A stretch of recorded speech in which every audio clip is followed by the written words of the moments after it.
मेरी काबिलियत आपके सामने उस मुकद्दस पढ़ना चाहती हूँ जिसकी परेशानी में नूर, जिसकी आंखों में ठंडक,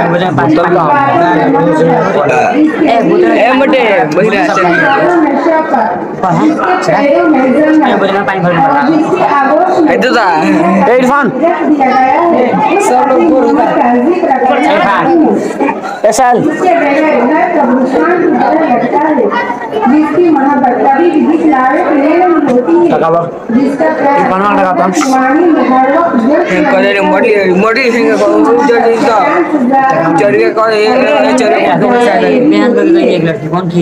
जिसका हमेशा रहने वाला रिश्ता है, जिसे मिल्लत इस्लाम मियाँ की मुकद्दस शहजादी हो। शरीयत इस्लाम मियाँ में अल्लाह ताला के बाद सबसे ज्यादा हक माँ बाप का है। चुनांचे कुरान मजीद में अल्लाह रब्बुल इज्जत ने बेशुमार आयत में अपना हक बयान करने के बाद माँ बाप के हुकूक का जिक्र किया है। सूरह निसा में अल्लाह रब्बुल इज्जत का फरमान है,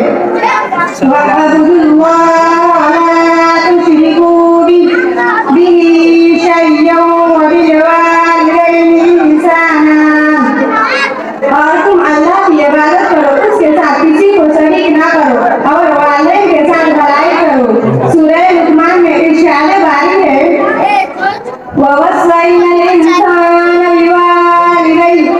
और हमने इंसान को अपने वालिदैन के साथ बेहतर बर्ताव करने की ताकीद की है। सूरह अनकबूत में अल्लाह ताला फरमाते हैं,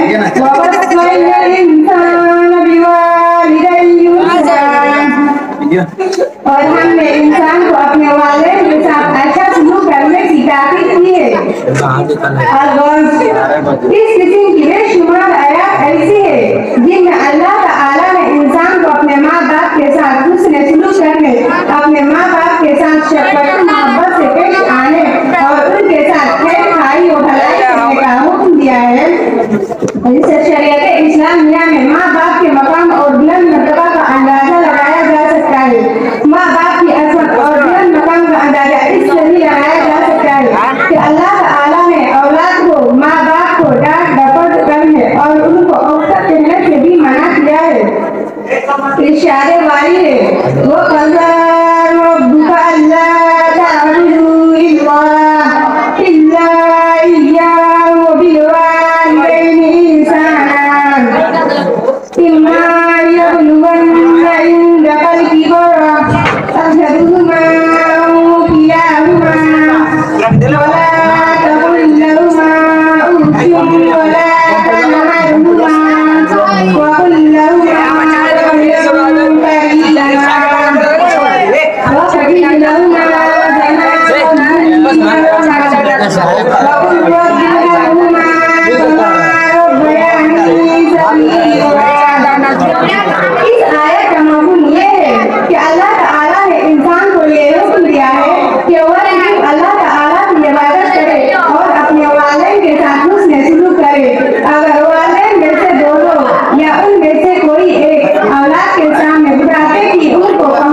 बल्कि औलाद पर लाजिम है कि वो अपने माँ बाप से नरमी से गुफ्तगू करे और औलाद को चाहिए कि वो अपने माँ बाप के सामने शफ़क़त और रहमत से पेश आए और उनके लिए खुदा ताला की हुजूर ये दुआ करे, या अल्लाह, जिस तरह मुझे वालिदैन ने बचपन में मेरी परवरिश की, उसी तरह ऐ अल्लाह तू मेरे वालिदैन पर उनके बुढ़ापे में रहम और करम करना। मेरे गाँव की एक बहन माँ दुनिया की वो अजीब हस्ती है जिसकी मोहब्बत के सामने हर इंसान की मोहब्बत करता है। माँ जैसी मोहब्बत, माँ जैसा खुलूस, माँ जैसी मोहब्बत दुनिया का कोई भी शख्स पेश नहीं कर सकता। माँ का प्यार चांद की तरह साफ और शफाफ होता है। माँ के सिवा कोई सच्चा और मुखलिस रिश्ता नहीं है। माँ की शफ़क़त और मोहब्बत की ठंडी छाँव में बैठकर हम दुनिया के तमाम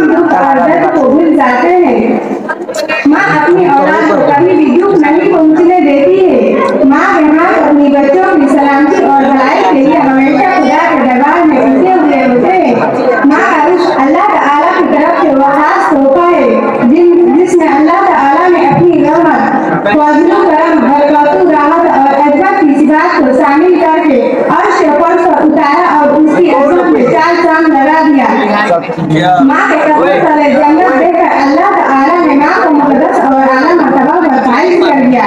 माँ की ज़्यादा अजीम होती है।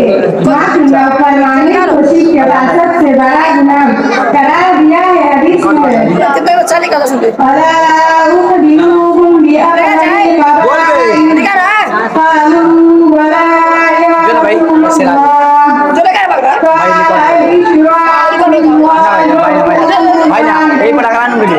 छोड़ लेना भाई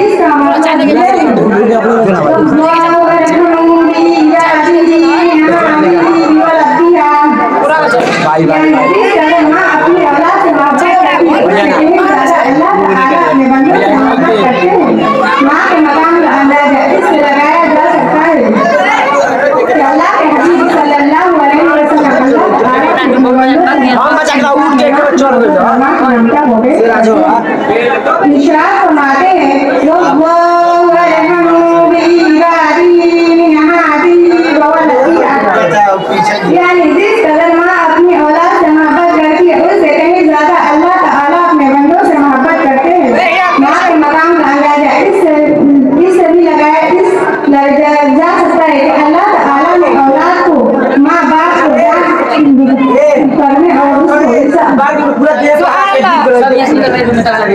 हदीस का मतलब ये है कि नबी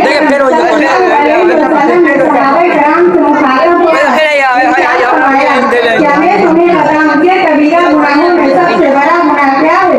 सहाबा ने अर्ज़ किया, अल्लाह के रसूल जरूर बताइए। आप सल्लल्लाहु अलैहि वसल्लम ने इरशाद फरमाया, कबीरा गुनाहों में सबसे बड़ा गुनाह शिर्क और वादे की नाफरमानी करना है।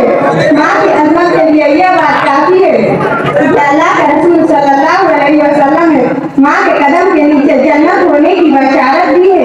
इरशाद आली है,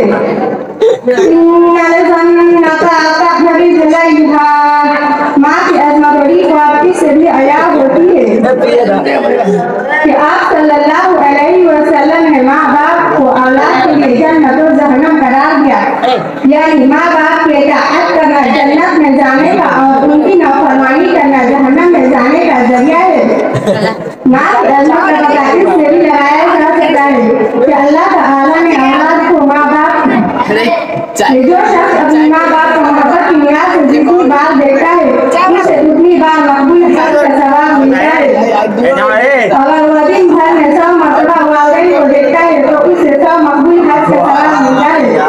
मेरी काबिल सब एहतराम से माँ की अज़मत बड़ी और आसमान की गुलामी और ज़मीन की वसअतों से भी बढ़कर है। माँ के पैरों के दिल में भी खून बहते हैं।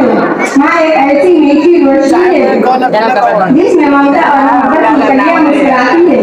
माँ ऐसी रोशनी है जिसमें तपिश और गर्मी नहीं होती है। माँ एक ऐसा सितारा है जो अंधेरे में अपनी रोशनी निकलती है। माँ वो रोशन दीप है जिसकी ताबंदगी के सामने जोड़ा और नींद की रोशनी की मानी निकल जाती है। माँ की नजरें करम अब्दे मोहब्बत का खुशगवार साया है। माँ का दिल सागर से भी ज्यादा गहरा है जिसमें औलाद के सारे गम और दुख दर्द छुप जाते हैं। माँ एक ऐसी खुशबू है जिससे वजूद से पूरी कायनात में अख्तर रहते हैं। माँ कुदरत की तरफ से दुनिया वालों के लिए एक अजीम तोहफा और नेमत खुदावंदी है। लेकिन अफसोस जिस माँ ने औलाद को 9 महीने अपने पेट में रख कर बेपनाह मुशक्कतों से उसे जन्म दिया, जिस माँ ने अपने सीने से लगाकर दूध की शक्ल में औलाद को अपना खून पिलाया, जिस माँ ने खुद कच्ची और नीली जमीन पर सोकर औलाद को नर्म बिस्तरों पर सुलाया, जिस माँ ने औलाद की खातिर अपने हुस्न जमाल रात की नींद दिन के चैनों सुकून को कुर्बान कर दिया, जिस माँ ने बच्चे के रोने की एक आवाज पर अपना सारा काम काज बंद करके उसे तसल्ली देकर सुलाया, जिस माँ ने बच्चे के रोने की एक आवाज पर अपना सारा काम काज बंद करके उसे तसल्ली देकर सुलाया, जिस माँ ने बच्चे को पहले खिलाया और बाद में दूध खाया, जिस माँ ने औलाद को बोलना सिखाया, जिस माँ ने उंगली पकड़कर औलाद को चलना सिखाया, जिस माँ ने औलाद को बोलना सिखाया, जिस माँ ने अपनी औलाद की खातिर हर तरह की कुर्बानियों और परेशानियों को बर्दाश्त किया, आज वही औलाद जवान होकर उनकी खिदमत करने के बजाय नहीं से खिदमत लेती है, उनको राहत पहुँचाने के बजाय उनको तकलीफ पहुँचाती है, बुढ़ापे में उनका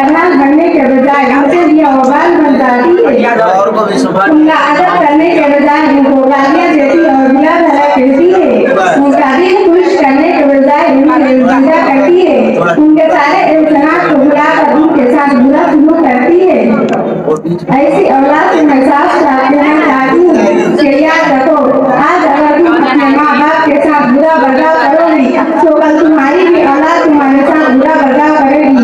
आज अगर तुम अपने वाले